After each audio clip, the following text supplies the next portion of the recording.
Hello, welcome back to Ken O'Connor Racing. What we're going to do this morning is, and again, we try to keep these things as interesting as we can, provide as much information, useful information as we can. But you can see this is a XR 500 head, and we've got some broken bolts in here, a few of them. There's one right there, and there's the other one. I'm going to try and get these studs out, or broken bolts, without using helicoils, and I'll show you how we do that, the tools involved. I'm actually going to do this. This is not my job. This is a customer's head, so I'm not going to play around and do this by hand. We have a Bridgeport we're going to do it in, but you can certainly do this by hand with a little practice. I'll go over that as we get started, but first thing I'm going to do is show you the tools you're going to need to get these things out.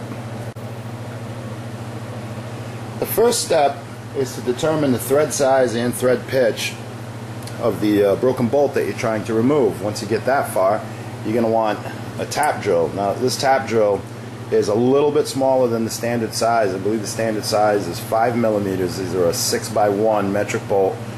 So the tap drill size is 5 millimeters. Convert that to inches, it comes out to 0.196. This is about 10 thousandths smaller, and I prefer to do that. I'll explain while I'm doing it why.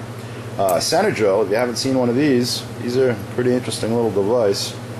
Just a really sturdy drill. This is a 5/16 center drill with a smaller point on the end of it. We're going to use this to get it started. And you're going to need a tap. So again, same tap as your thread pitch and your thread diameter. So this is a 6x1.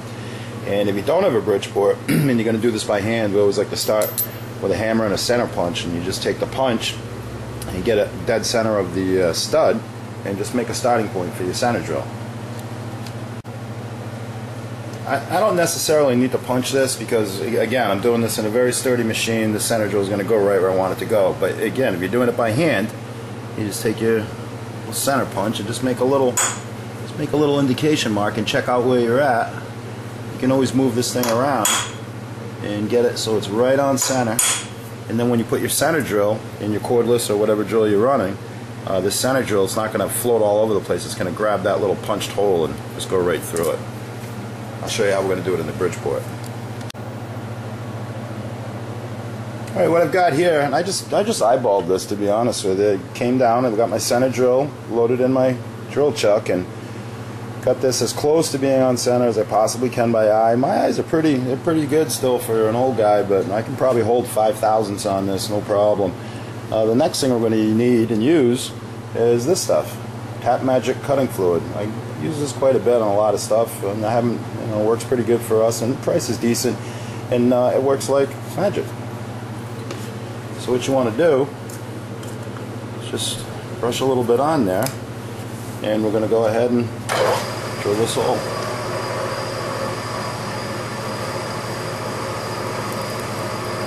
And again, what this center drill is doing, it's a very sturdy device. I'm running at about 700 RPM. It's probably a little bit slow. You can run these 5/16 up to around 1200, and it's just going to make a nice starter hole for my drill. And I'll go ahead and continue until I get this center drill down about a quarter of the way into its chamfer, and we'll get starting to get close.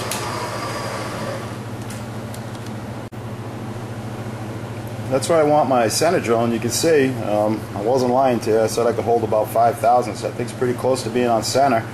So the next thing I'm going to do is go in with my drill. This is a 187 drill, about 9 thousandths smaller than tap size and a tap drill size. So what I'm going to try and do is when this goes in, I want to get this thing to bite. This is not a blind hole. In other words, this hole's been drilled all the way through. So I'm going to see if while I'm putting pressure on this and relieving the pressure on the outside of the threads, that hopefully I can get this thing to bite and it'll just pull right through the other side. A little bit more of that Tap Magic.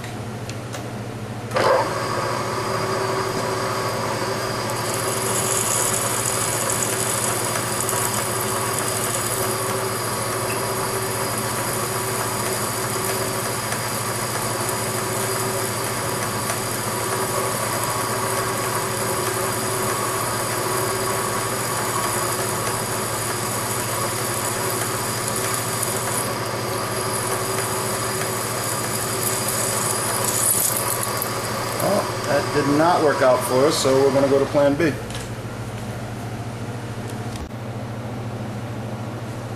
As I say, we're going to have to go to plan B on this, but taking a look at it, this little curl is the first part of the threads. I'm going to try and get this out of here. So it just kind of comes out almost like a bad helicoil job. What that's going to allow me to do, see that, is catch the first few threads, and then I should just be able to follow it in with my 6mm tap and clean everything up.